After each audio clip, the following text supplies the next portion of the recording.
ماما هو الاكل ايه النهارده؟ النهارده خلاص انا قربت اخلص اهو. حاضر. انا بعمل رز معمر بالقشطه والزبادي واللبن والسمنه يا توته والفراخ، يعني الاكله اللي بتحبيها. يعني يا ماما اول ما انوي ان انا اعمل دايت تعملي لي محشي او مكرونه بشاميل او رز معمر؟ هعمل دايت امتى انا كده ان شاء الله؟ انت نويتي دايت النهارده؟ ما ايوه قلتليش. يا ماما نويت من مش امبارح ان انا بتعرفيني من ابدا امبارح. بكره.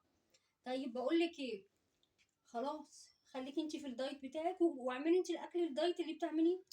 يا ماما بقى، يا ماما بقى ما ايه؟ ينفعش اسيب الاكل الحلو ده واكل خضار وحاجات تانية. هاتي هاتي يلا هاتي الاكل.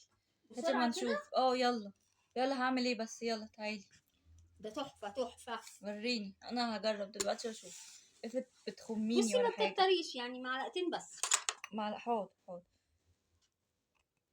الله يا ماما، الله على الموتزاريلا، ايه ده؟